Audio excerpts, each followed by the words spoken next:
नमस्कार दोस्तों, कहानियों की श्रृंखला में आज सुनेंगे वरिष्ठ लेखिका कृष्णा सोबती जी की कहानी दादी अम्मा। मानवीय भावनाओं और मनोविज्ञान पर बेहतरीन पकड़ रखने वाली दिवंगत लेखिका कृष्णा सोबती की इस कहानी का सार यही है। हर घर में सास का एक रुतबा होता है और अदब होता है। उम्र बढ़ने के साथ ही बूढ़ी हो रही सास उस रुतबे के बढ़ने की उम्मीद करती है, पर क्या वाकई ऐसा हो पाता है? जानने के लिए सुनते हैं कृष्णा सोबती जी की एक खूबसूरत कहानी दादी अम्मा। बहार फिर आ गई। वसंत की हल्की हवाएं पतझड़ के फीके ओंठों को चुपके से चूम गईं। जाड़े ने सिकुड़े सिकुड़े पंख फड़फड़ाए और सर्दी दूर हो गई। आंगन में पीपल के पेड़ पर नए पात खिलखिलाए। परिवार की हंसी खुशी में तैरते दिन रात मुस्कुरा उठे। भरा भराया घर, संभली संवरी सी सुंदर सलोनी बहुएं, चंचलता से खिलखिलाती बेटियां, मजबूत बाहों वाले युवा बेटे। घर की मालकिन मेहरा अपने हरे भरे परिवार को देखती है और सुख में भीग जाती है। ये पांचों बच्चे उसकी उम्र भर की कमाई हैं। उसे वे दिन नहीं भूलते जब ब्याह के बाद 6 वर्षों तक उसकी गोद नहीं भरी थी। उठते बैठते सास की गंभीर कठोर दृष्टि उसकी समूची देह को टटोल जाती। रात को तकिए पर सिर डाले डाले वह सोचती कि पति के प्यार की छाया में लिपटे लिपटे भी उसमें कुछ व्यर्थ हो गया है, असमर्थ हो गया है। कभी सकुचाती सी ससुर के पास से निकलती तो लगता कि इस घर की देहरी पर पहली बार पांव रखने पर जो आशीष उसे मिली थी वह उसे सार्थक नहीं कर पाई। वह ससुर के चरणों में झुकी थी और उन्होंने सिर पर हाथ रखकर कहा था, बहू रानी फूलो फलो। कभी दर्पण के सामने खड़ी खड़ी वह बाहें फैलाकर देखती, क्या इन बाहों में अपने उपजे किसी नन्हे मुन्ने को भर लेने की क्षमता नहीं? 6 वर्षों की लंबी प्रतीक्षा के बाद सर्दियों की एक लंबी रात में करवट बदलते बदलते मेहरा को पहली बार लगा था कि जैसे नर्म नर्म लिहाफ में वह सिकुड़ी पड़ी है, वैसे ही उसमें उसके तन मन प्राण के नीचे गहरे कोई धड़कन उससे लिपटी आ रही है। उसने अंधियारे में एक बार सोए हुए पति की ओर देखा था और अपने से लजाकर अपने हाथों से आंखें ढांप ली थीं। बंद पलकों के अंदर से 2 चमकती आंखें थीं, 2 नन्हे नन्हे हाथ थे, 2 पांव थे। सुबह उठकर किसी मीठी शिथिलता में घिरे घिरे अंगड़ाई ली थी। आज उसका मन भरा है, मन भरा है। सास ने भांप कर प्यार बरसाया था, बहू अपने को थकाओ मत, जो सहज सहज कर सको करो, बाकी मैं संभाल लूंगी। वह कृतज्ञता से मुस्कुरा दी थी।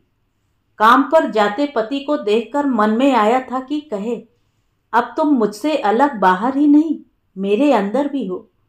दिन में सास आ बैठी, माथा सहलाते सहलाते बोली, बहू रानी भगवान मेरे बच्चे को तुम सा रूप दे और मेरे बेटे सा जिगरा। बहू की पलकें झुक आईं। बेटी, उस मालिक का नाम लो जिसने बीज डाला है, वह फल भी देगा। मेहरा को माँ का घर याद हो आया। पास पड़ोस की स्त्रियों के बीच माँ भाभी का हाथ आगे कर कह रही हैं, बाबा यह बताओ मेरी बहू के भाग्य में कितने फल हैं? पास खड़ी मेहरा समझ नहीं पाई थी। हाथ में फल? माँ, हाथ में फल कब होते हैं? फल किसे कहती हो माँ? माँ लड़की की बात सुनकर पहले हंसी, फिर गुस्सा होकर बोली, दूर हो जा मेहरा, जा बच्चों के संग खेल। उस दिन मेहरा का छोटा सा मन यह समझ नहीं पाया था, पर आज तो सास की बात वह समझ ही नहीं, बूझ भी रही थी। बहू के हाथ में फल होते हैं, बहू के भाग्य में फल होते हैं और परिवार की बेल बढ़ती है। मेहरा की गोद से इस परिवार की बेल बढ़ी है। आज घर में 3 बेटे हैं, उनकी बहुएं हैं। ब्याह देने योग्य 2 बेटियां हैं। हल्के हल्के कपड़ों में लिपटी उनकी बहुएं जब उनके सामने झुकती हैं तो क्षण भर के लिए मेहरा के मस्तक पर घर की स्वामिनी होने का अभिमान उभर आता है। वह बैठे बैठे उन्हें आशीष देती है और मुस्कुराती है। ऐसे ही बिल्कुल ऐसे ही वह भी कभी सास के सामने झुकती थी। आज तो वह तीखी निगाह वाली मालकिन बच्चों की दादी अम्मा बनकर रह गई है। पिछवाड़े के कमरे में से जब दादा के साथ बोलती हुई अम्मा की आवाज आती है तो पोते क्षण भर ठिठक कर अनसुनी कर देते हैं। बहुएं एक दूसरे को देखकर मन ही मन हंसती हैं। लाडली बेटियां सिर हिला हिलाकर खिलखिलाती हुई कहती हैं, दादी अम्मा बूढ़ी हो आई पर दादा से झगड़ना नहीं छोड़ा। मेहरा भी कभी कभी पति के निकट खड़ी हो कह देती है, अम्मा नाहक बापू के पीछे पड़ी रहती हैं। बहू बेटियों वाला घर है, क्या यह अच्छा लगता है?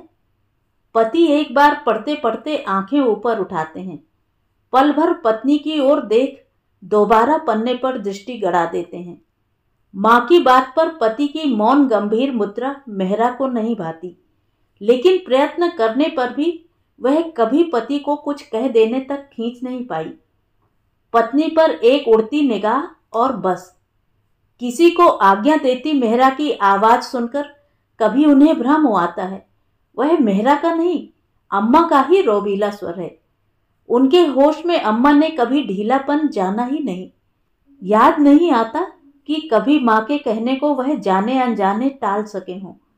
और अब जब माँ की बात पर बेटियों को हंसते सुनते हैं तो विश्वास नहीं आता। क्या सचमुच माँ आज ऐसी बातें किया करती हैं कि जिन पर बच्चे हंस सकें? और अम्मा तो सचमुच उठते बैठते बोलती हैं, झगड़ती हैं। झुकी कमर पर हाथ रखकर वह चारपाई से उठकर बाहर आती हैं तो जो सामने हो उस पर बरसने लगती हैं। बड़ा पोता काम पर जा रहा है। दादी अम्मा पास आ खड़ी हुई, एक बार ऊपर तले देखा और बोली, काम पर जा रहे हो बेटे? कभी दादा की ओर भी देख लिया करो। कब से उनका जी अच्छा नहीं। जिसके घर में भगवान के दिए बेटे पोते हों वह इस तरह बिना दवा दारू के पड़े रहते हैं। बेटा दादी अम्मा की नजर बचाता है।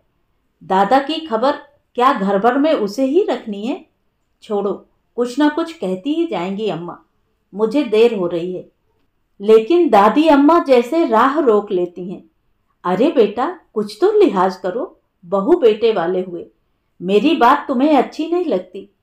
मेहरा मजली बहू से कुछ कहने जा रही थी, लौटती हुई बोली, अम्मा कुछ तो सोचो, लड़का बहू बेटों वाला है तो क्या तुम उस पर इस तरह बरसती रहोगी?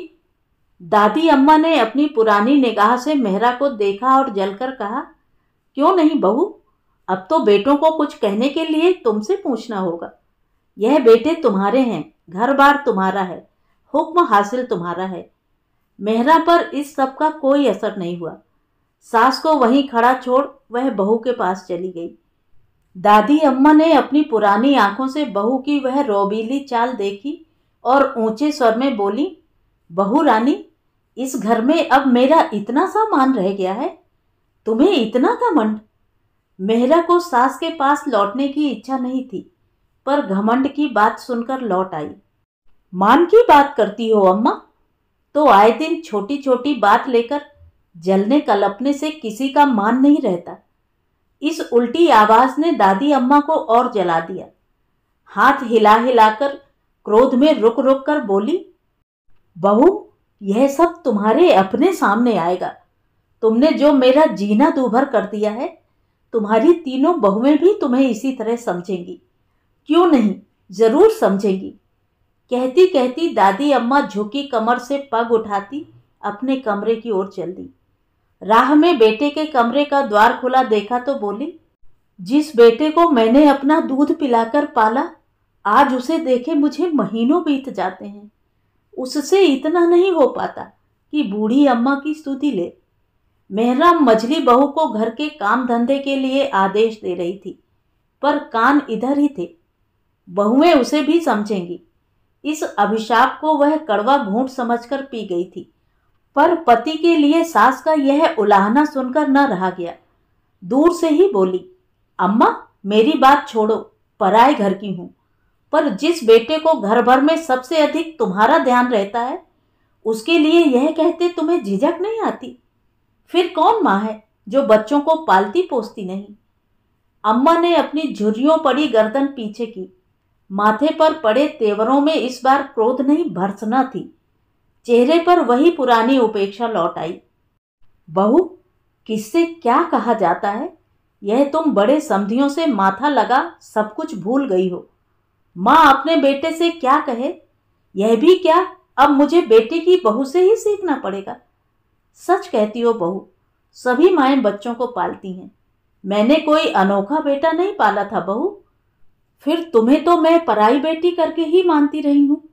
तुमने बच्चे आप जने, आप ही वे दिन काटे, आप ही बीमारियां झेली। मेहरा ने खड़े खड़े चाहा कि सास यह कहकर कुछ और कहती। वह इतनी दूर नहीं उतरी कि इन बातों का जवाब दे। चुपचाप पति के कमरे में जाकर इधर उधर बिखरे कपड़े सहेजने लगी।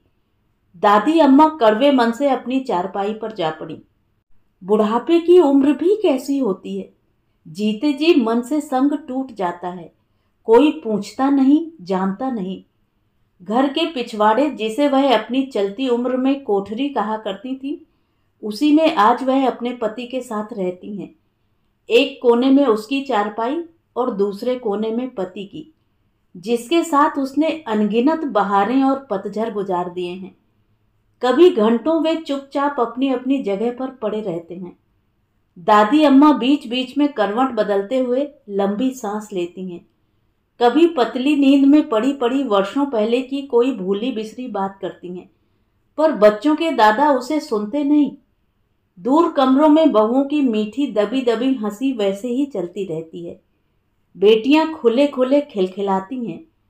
बेटों के कदमों की भारी आवाज कमरे तक आकर रह जाती है, और दादी अम्मा और पास पड़े दादा में जैसे बीत गए वर्षों की दूरी झूलती रहती है।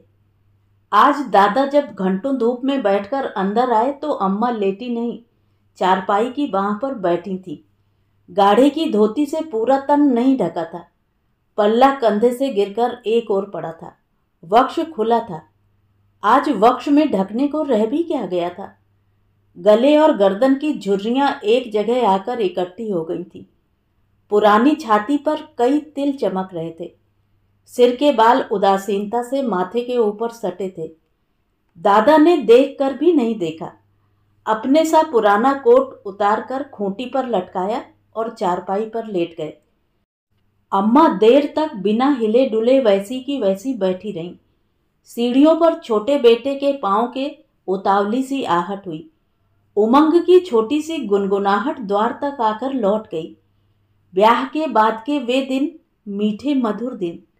पांव बार बार घर की ओर लौटते हैं। प्यारी सी बहू आंखों में प्यार भर भर कर देखती है, लजाती है, सकुचाती है और पति की बाहों में लिपट जाती है। अभी कुछ महीने हुए, यही छोटा बेटा माथे पर फूलों का सेहरा लगाकर ब्याहने गया था। बाजे गाजे के साथ जब लौटा तो संग में दुल्हन थी। सबके साथ दादी अम्मा ने भी पतोहू का माथा चूमकर उसे हाथ का कंगन दिया था। पतोहू ने झुककर दादी अम्मा के पांव छुए थे, और अम्मा लेन देन पर मेहरा से लड़ाई झगड़े की बात भूलकर कई क्षण दुल्हन के मुखड़े की ओर देखती रही थी। छोटी बेटी ने चंचलता से परिहास कर कहा था, दादी अम्मा, सच कहो, भैया की दुल्हन तुम्हें पसंद आई? क्या तुम्हारे दिनों में भी शादी ब्याह में ऐसे ही कपड़े पहने जाते थे? कहकर छोटी बेटी ने दादी के उत्तर की प्रतीक्षा नहीं की। हंसी हंसी में किसी और से उलझ पड़ी। मेहरा बहू बेटे को घेर कर अंदर ले चली। दादी अम्मा भटकी भटकी दृष्टि से वे अनगिनत चेहरे देखती रहीं। कोई पास पड़ोसन उसे बधाई दे रही थी। बधाई हो अम्मा, सोने सी बहू आई है। शुक्र है उस मालिक का, तुमने अपने हाथों से छोटे पोते का भी काज संवारा। अम्मा ने सिर हिलाया। सचमुच आज उस जैसा कौन है? पोतों की उसे हौस थी, आज पूरी हुई। पर काज संवारने में उसने क्या किया? किसी ने कुछ पूछा नहीं तो करती क्या? समधियों से बातचीत, लेन देन, दुल्हन के कपड़े गहने, यह सब मेहरा के अभ्यस्त हाथों से होता रहा है। घर में पहले 2 ब्याह हो जाने पर अम्मा से सलाह सम्मति करना भी आवश्यक नहीं रह गया। केवल कभी कभी कोई नया गहना गढ़वाने पर या नया जोड़ा बनवाने पर मेहरा उसे सास को दिखा देती रही है। बड़ी बेटी देखकर कहती है, माँ, अम्मा को दिखाने जाती हो? वह तो कहेंगी यह गले का गहना हाथ लगाते उड़ता है, कोई भारी ठोस कंठा बनवाओ, सिर की सिंगार पट्टी बनवाओ। मेरे अपने ब्याह में मायके से 50 तोले का रानी हार चढ़ा था, तुम्हें याद नहीं? तुम्हारे ससुर को कहकर उसी के भारी जड़ाऊ कंगन बनवाए थे तुम्हारे ब्याह में। मेहरा बेटी की ओर लाड से देखती है। लड़की झूठ नहीं कहती। बड़े बेटों की सगाई में, ब्याह में अम्मा 20 बार यह दोहरा चुकी हैं। अम्मा को कौन समझाए कि ये पुरानी बातें पुराने दिनों के साथ गईं। अम्मा नाते रिश्तों की भीड़ में बैठी बैठी ऊँघती रहीं। एकाएक आंख खुली तो नीचे लटकते पल्ले से सिर ढक लिया। एक बेखबरी की उघाड़े सिर बैठी रहीं। पर दादी अम्मा को इस तरह अपने को संभालते किसी ने देखा तक नहीं। अम्मा की ओर देखने की सुध भी किसे है? बहू को नया जोड़ा पहनाया जा रहा है। रोशनी में दुल्हन शर्मा रही है। ननंदें हास परिहास कर रही हैं। मेहरा घर में तीसरी बहू को देखकर मन ही मन सोच रही है कि बस अब दोनों बेटियों को ठिकाने लगा दे तो सुरखरू हो। बहू का श्रृंगार देख दादी अम्मा बीच बीच में कुछ कहती हैं। लड़कियों में यह कैसा चलन है आजकल? बहू के हाथों और पैरों में मेहंदी नहीं रचाई, यही तो पहला शगुन है। दादी अम्मा की इस बात को जैसे किसी ने सुना नहीं। साज श्रृंगार में चमकती बहू को घेर कर मेहरा दूल्हे के कमरे की ओर ले चली। नाते रिश्ते की युवतियां मुस्कुरा मुस्कुरा कर शर्माने लगीं। दूल्हे के मित्र भाई आंखों में नहीं, बाहों में नए नए चित्र भरने लगे। और मेहरा बहू पर आशीर्वाद बरसाकर लौटी तो देहरी के संग लगी दादी अम्मा को देखकर स्नेह जताकर बोली, आओ अम्मा, शुक्र है भगवान का, आज ऐसी मीठी घड़ी आई। अम्मा सिर हिलाती हिलाती मेहरा के साथ होली, पर आंखें जैसे वर्षों पीछे घूम गईं। ऐसे ही एक दिन वह मेहरा को अपने बेटे के पास छोड़ आई थी। वह अंदर जाती थी, बाहर आती थी। वह इस घर की मालकिन थी। पीछे और पीछे बाजे गाजे के साथ उसका अपना डोला इस घर के सामने आ खड़ा हुआ। गहनों की छनकार करती वह नीचे उतरी। घूंघट की ओट से मुस्कुराती नीचे झुकती और पति की बूढ़ी फूफी से आशीर्वाद पाती। दादी अम्मा को ऊँघते देख बड़ी बेटी हिलाकर कहने लगी, उठो अम्मा, जाकर सो रहो, यहां तो अभी देर तक हंसी ठट्ठा होता रहेगा। दादी अम्मा झंपी झंपी आंखों से पोती की ओर देखती हैं और झुकी कमर पर हाथ रखकर अपने कमरे की ओर लौट जाती हैं। उस दिन अपनी चारपाई पर लेटकर दादी अम्मा सोई नहीं। आंखों में न ऊंघ थी न नींद। एक दिन वह भी दुल्हन बनी थी। बूढ़ी फूफी ने सजाकर उसे भी पति के पास भेजा था।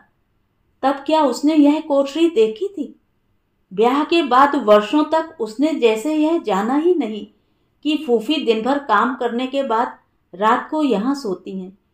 आंखें मुंद जाने से पहले जब फूफी बीमार हुई तो दादी अम्मा ने कुलीन बहू की तरह उसकी सेवा करते करते पहली बार यह जाना था कि घर में इतने कमरे होते हुए भी फूफी इस पिछवाड़े में अपने अंतिम दिन बरस काट गई हैं।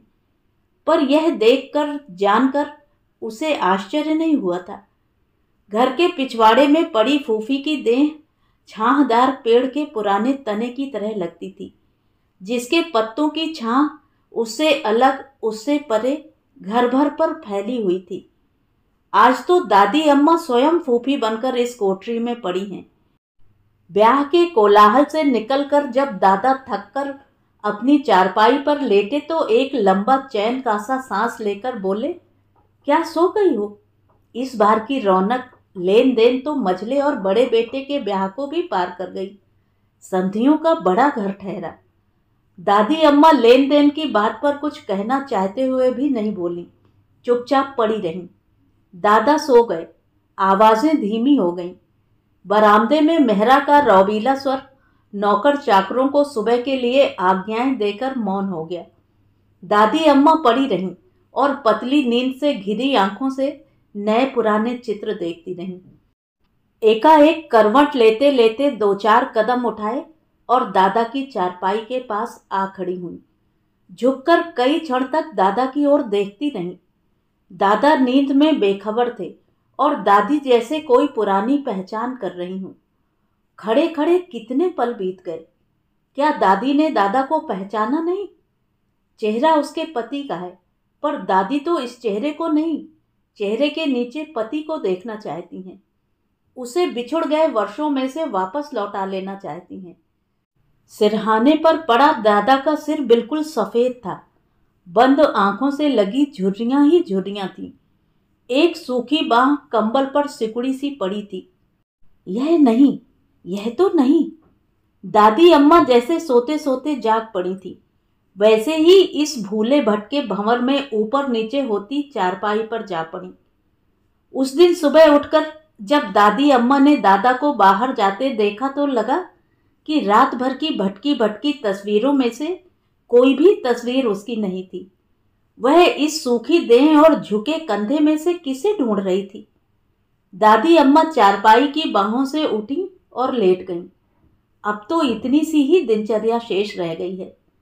बीच बीच में कभी उठकर बहुओं के कमरों की ओर जाती हैं तो लड़ झगड़ कर लौट आती हैं। कैसे हैं उसके पोते, जो उम्र के रंग में किसी की बात नहीं सोचते, किसी की ओर नहीं देखते।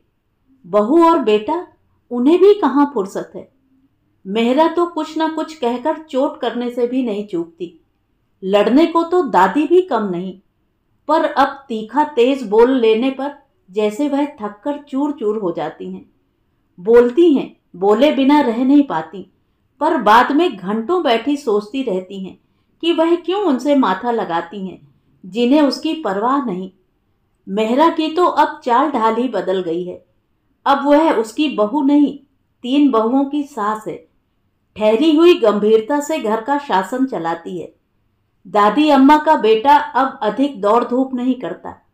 देख रेख से अधिक अब बहुओं द्वारा ससुर का आदर मान ही अधिक होता है। कभी अंदर बाहर जाते अम्मा मिल जाती हैं तो झुककर बेटा माँ को प्रणाम अवश्य करता है। दादी अम्मा गर्दन हिलाती हिलाती आशीर्वाद देती हैं, जियो बेटा जियो।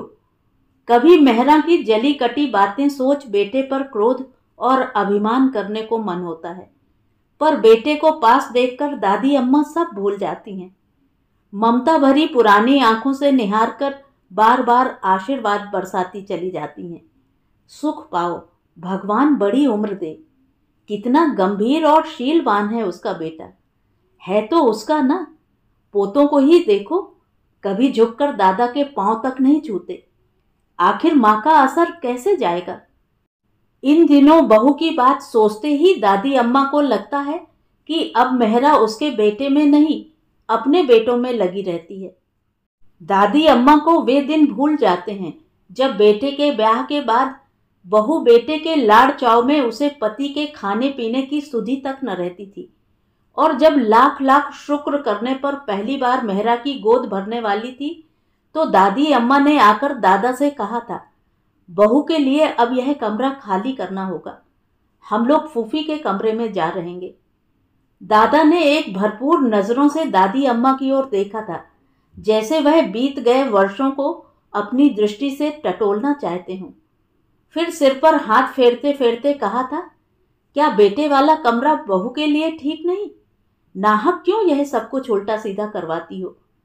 दादी अम्मा ने हाथ हिलाकर कहा, ओफो, तुम समझोगे भी? बेटे के कमरे में बहू को रखूंगी तो बेटा कहाँ जाएगा? उल्टे सीधे की फिक्र तुम क्यों करते हो? मैं सब ठीक कर लूंगी। और पत्नी के चले जाने के बाद दादा बहुत देर बैठे बैठे भारी मन से सोचते रहे कि जिन वर्षों का बीतना उन्होंने आज तक नहीं जाना, उन्हीं पर पत्नी की आशा विराम बनकर आज खड़ी हो गई है। आज सचमुच ही उसे इस उलटफेर की परवाह नहीं। इस कमरे में बड़ी फूफी उनकी दुल्हन को छोड़ गई थी। उस कमरे को छोड़कर आज वह फूफी के कमरे में जा रहे हैं। क्षण भर के लिए, केवल क्षण भर के लिए उन्हें बेटे से ईर्ष्या हुई और उदासीनता में बदल गई। और पहली रात जब वह फूफी के कमरे में सोए तो देर गए तक भी पत्नी बहू के पास से नहीं लौटी थी। कुछ देर प्रतीक्षा करने के बाद उनकी पलकें झपी तो उन्हें लगा कि उनके पास पत्नी नहीं, फूफी का हाथ है। दूसरे दिन मेहरा की गोद भरी थी। बेटा हुआ था। घर की मालकिन पति की बात जानने के लिए बहुत अधिक व्यस्त थी। कुछ दिन से दादी अम्मा का जी अच्छा नहीं। दादा देखते हैं, पर बुढ़ापे की बीमारी से कोई दूसरी बीमारी बड़ी नहीं होती। दादी अम्मा बार बार करवट बदलती हैं और फिर कुछ कुछ देर के लिए हाँफ कर पड़ी रह जाती हैं। 2-1 दिन से वह रसोई घर की ओर भी नहीं आई। जहां मेहरा का आधिपत्य रहते हुए भी वह कुछ न कुछ नौकरों को सुनाने में चूकती नहीं है। आज दादी को न देखकर छोटी बेटी हंसकर मझली भाभी से बोली, भाभी, दादी अम्मा के पास अब शायद लड़ने झगड़ने की बात नहीं रह गई, नहीं तो अब तक कई बार चक्कर लगाती। दोपहर को नौकर जब अम्मा के यहाँ से अनछुई थाली उठा लाया तो मेहरा का माथा ठनका। अम्मा के पास जाकर बोली, अम्मा, कुछ खा लिया होता, क्या जी अच्छा नहीं? एकाएक अम्मा कुछ बोली नहीं, क्षण भर रुककर आंखें खोली और मेहरा की ओर देखती रह गईं। खाने का मन न हो तो अम्मा दूध ही पी लो। अम्मा ने हाँ ना कुछ नहीं की, न पलकें ही झपकी। इस दृष्टि से मेहरा बहुत वर्षों बाद आज फिर डरी। इनमें न क्रोध था, न सास की तरेर थी, न मन मुटाव था। एक लंबा गहरा उलाहना पहचानते मेहरा को देर नहीं लगी। डरते डरते सास के माथे को छुआ। ठंडे पसीने से भीगा था। पास बैठकर धीरे से स्नेह भरे स्वर में बोली, अम्मा, जो कहो बना लाती हूँ। अम्मा ने सिरहाने पर पड़े पड़े सिर हिलाया। नहीं, कुछ नहीं, और बहू के हाथ से अपना हाथ खींच लिया। मेहरा पल भर कुछ सोचती रही और बिना आहट किए बाहर हो गई। बड़ी बहू के पास जाकर चिंतित स्वर में बोली, बहू, अम्मा कुछ अधिक बीमार लगती हैं, तुम जाकर पास बैठो तो मैं कुछ बना लाऊं। बहू ने सास की आवाज में आज पहली बार दादी अम्मा के लिए घबराहट देखी। दबे पांव अम्मा के पास बैठ हाथ पांव दबाने लगी। अम्मा ने इस बार हाथ नहीं खींचे, ढीली सी लेटी रही। मेहरा ने रसोई घर में जाकर दूध गर्म किया। औटाने लगी तो एकाएक हाथ अटक गया। क्या अम्मा के लिए यह अंतिम बार दूध लिए जा रही है? दादी अम्मा ने बेखबरी में 2-4 घूंट दूध पीकर छोड़ दिया। चारपाई पर पड़ी अम्मा चारपाई के साथ लगी दिखती थी। कमरे में कुछ अधिक सामान नहीं था। सामने के कोने में दादा का बिछौना बिछा था। शाम को दादा आए तो अम्मा के पास बहू और पतोहू को बैठे देख पूछा, अम्मा तुम्हारी रूठ कर लेटी है या? मेहरा ने अम्मा की बांह आगे कर दी। दादा ने छूकर हौले से कहा, जाओ बहू, बेटा आता ही होगा, उसे डॉक्टर को लिवाने भेज देना। मेहरा ससुर के शब्दों को गंभीरता जानते हुए चुपचाप बाहर हो गई। बेटे के साथ जब डॉक्टर आया तो दादी अम्मा के तीनों पोते भी वापस आ खड़े हुए। डॉक्टर ने सधे सधाए हाथों से दादी की परीक्षा की। जाते जाते दादी के बेटे से कहा, कुछ ही घंटे और। मेहरा ने बहुओं को धीमे स्वर में आज्ञाएं दी और बेटों से बोली, बारी बारी से खा पी लो, फिर पिता और दादा को भेज देना। अम्मा के पास से हटने की पिता और दादा की बारी नहीं आई उस रात। दादी ने बहुत जल्दी की। डूबते डूबते हाथ पांव से छटपटाकर एक बार आंखें खोली और बेटे और पति के आगे बाहें फैला दी, जैसे कहती हूं, मुझे तुम पकड़ रखो। दादी का श्वास उखड़ा, दादा का कंठ जगड़ा और बेटे ने मां पर झुककर पुकारा, अम्मा, अम्मा। सुन रही हूं बेटा, तुम्हारी आवाज पहचानती हूं। मेहरा सास की ओर बढ़ी और ठंडे हो रहे पैरों को छूकर याचना भरी दृष्टि से दादी अम्मा को बिछुड़ती आंखों से देखने लगी। बहू को रोते देख अम्मा की आंखों में क्षण भर को संतोष झलका। फिर वर्षों की लड़ाई झगड़े का आभास उभरा। द्वार से लगी तीनों पोतों की बहुएं खड़ी थी। मेहरा ने हाथ से संकेत किया। बारी बारी दादी अम्मा के निकट तीनों झुकी। अम्मा की पुतलियों में जीवन भर का मोह उतर आया। मेहरा से उलझा कड़वापन ढीला हो गया। चाहा कि कुछ कहे, कुछ, पर छूटते तन से दादी अम्मा होठों पर कोई शब्द नहीं खींच पाई। अम्मा, बहुओं को आशीष देती जाओ। मेहरा के गीले कंठ में आग्रह था, विनय थी। अम्मा ने आंखों के झिलमिलाते पर्दे में से अपने पूरे परिवार की ओर देखा। बेटा, बहू, पति, पोते, पतोहू, पोतियां। छोटी पतोहू की गुलाबी ओढ़नी जैसे दादी के तन मन पर बिखर गई। उस ओढ़नी से लगे गोरे गोरे लाल लाल बच्चे, हंसते खेलते भोली किलकारियां। दादी अम्मा की धुंधली आंखों में से और सब मिट गया, सब पूछ गया। केवल ढेर से अगणित बच्चे खेलते रह गए, उसके पोते, उसके बच्चे। पिता और पुत्र ने एक साथ देखा। अम्मा जैसे हल्के से हंसी, हल्के से। मेहरा को लगा अम्मा बिल्कुल वैसे हंस रही हैं जैसे पहली बार बड़े बेटे के जन्म पर वह उसे देखकर हंसी थी। समझ गई, बहुओं को आशीर्वाद मिल गया। दादा ने अपने सिकुड़े हाथ में दादी का हाथ लेकर आंखों से लगाया और बच्चों की तरह बिलख बिलख कर रो पड़े। रात बीत जाने से पहले दादी अम्मा बीत गईं। अपने भरे पूरे परिवार के बीच वह अपने पति, बेटे और पोतों के हाथों में अंतिम बार घर से उठ गईं। दाह संस्कार हुआ और दादी अम्मा की पुरानी देह फूल हो गई। देखने सुनने वाले बोले, भाग्य हो तो ऐसा फलता फूलता परिवार। मेहरा ने उदास उदास मन से सबके लिए नहाने का सामान जुटाया, घर बाहर धुलाया। नाते रिश्तेदार, पास पड़ोसी अब तक लौट गए थे। मौत के बाद रूखी सहमी सी दोपहर। अनचाहे मन से कुछ खा पीकर घर वाले चुपचाप खाली हो बैठे। अम्मा चली गईं, पर परिवार भरा पूरा है। पोते थककर अपने अपने कमरों में जा लेटे। बहुएं उठने से पहले सास की आज्ञा पाने को बैठी नहीं। दादी अम्मा का बेटा निढाल होकर कमरे में जा लेटा। अम्मा की खाली कोठरी का ध्यान आते ही मन बह आया। कल तक अम्मा थी तो सही उस कोठरी में। रुआसी आंखें बरसकर झुक आईं तो सपने में देखा नदी किनारे घाट पर अम्मा खड़ी हैं। अपनी चिता को जलते देख कहती हैं, जाओ बेटा, दिन ढलने को आया, अब घर लौट चलो। बहू राह देख रही होगी, जरा संभल कर जाना। बहू से कहना बेटियों को अच्छे ठिकाने लगाए। दृश्य बदला। अम्मा द्वार पर खड़ी हैं, झांक कर उसकी ओर देखती हैं। बेटा, अच्छी तरह कपड़ा ओढ़कर सो। हाँ बेटा, उठो तो कोठरी में बापू को मिलाओ, यह बिछोह उनसे न झेला जाएगा। बेटा, बापू को देखते रहना।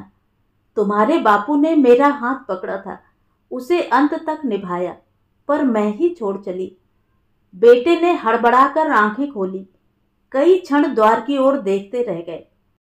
अब कहाँ आएंगी अम्मा इस देहरी पर। बिना आहट किए मेहरा आई, रोशनी की। चेहरे पर अम्मा की याद नहीं, अम्मा का दुख था।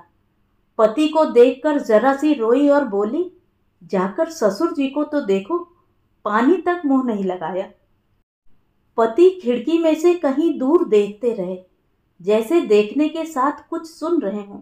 बेटा, बापू को देखते रहना। तुम्हारे बापू ने तो अंत तक संग निभाया, पर मैं ही छोड़ चली। उठो। मेहरा कपड़ा खींचकर पति के पीछे होली। अम्मा की कोठरी में अंधेरा था। बापू उसी कोठरी के कोने में अपनी चारपाई पर बैठे थे। नजर दादी अम्मा की चारपाई वाली खाली जगह पर गड़ी थी। बेटे को आया जान हिले नहीं। बापू उठो, चलकर बच्चों में बैठो, जी संभलेगा। बापू ने सिर हिला दिया। मेहरा और बेटे की बात बापू को मानो सुनाई नहीं दी। पत्थर की तरह बिना हिले डुले बैठे रहे। बहू, बेटा, बेटे की माँ। खाली दीवारों पर अम्मा की तस्वीरें ऊपर नीचे होती रहीं। द्वार पर अम्मा घूंघट निकाले खड़ी हैं। बापू को अंदर आते देख शर्माती हैं और बुआ की ओट हो जाती हैं।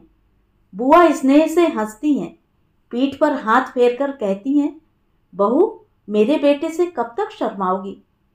अम्मा बेटे को गोद में लिए दूध पिला रही हैं। बापू घूम फिरकर पास आ खड़े होते हैं, तेवर चढ़े। तीखे बोलों को फीका बनाकर कहते हैं, मेरी देखरेख अब सब भूल गई हो, मेरे कपड़े कहाँ डाल दिए। अम्मा बेटे के सिर को सहलाते सहलाते मुस्कुराती हैं, फिर बापू की आंखों में भरपूर देखकर कहती हैं, अपने ही बेटे से प्यार का बंटवारा कर झुंझलाने लगे। बापू इस बार झुंझलाते नहीं, झिझकते हैं। फिर एकाएक दूध पीते बेटे को अम्मा से लेकर चूम लेते हैं। मुन्ने के पतले नर्म होठों पर दूध की बूंद अब भी चमक रही है। बापू अंधेरे में अपनी आंखों पर हाथ फेरते हैं। हाथ गीले हो जाते हैं।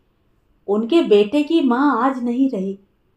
तीनों बेटे दबे पांव जाकर दादा को झांक आए। बहुएं सास की आज्ञा पा अपने अपने कमरों में जा लेटी। बेटियों को सोता जान मेहरा पति के पास आई तो सिर दबाते दबाते प्यार से बोली, अब हौसला करो। लेकिन एकाएक किसी की गहरी सिसकी सुन चौंक पड़ी। पति पर झुककर बोली, बापू की आवाज लगती है, देखो तो। बेटे ने जाकर बाहर वाला द्वार खोला। पीपल से लगी झुकी सी छाया।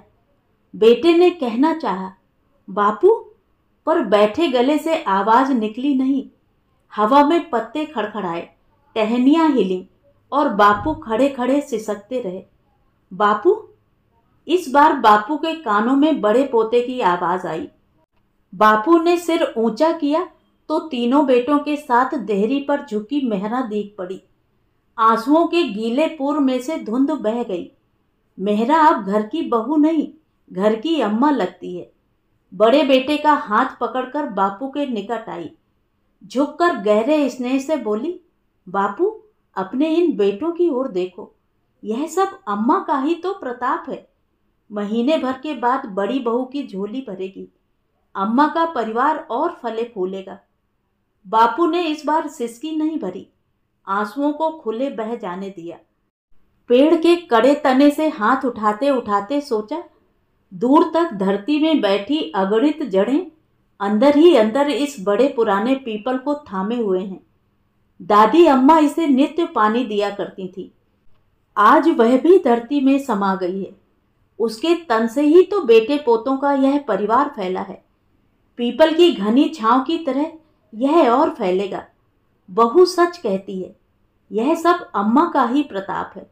वह मरी नहीं, वह तो अपनी देह पर के कपड़े बदल गई है। अब वह बहू में जिएगी, फिर बहू की बहू में।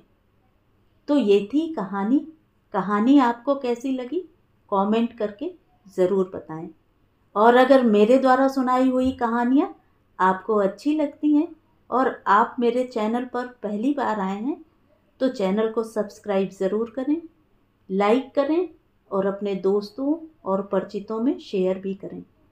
बेल आइकन दबाना बिल्कुल भी ना भूलें। धन्यवाद।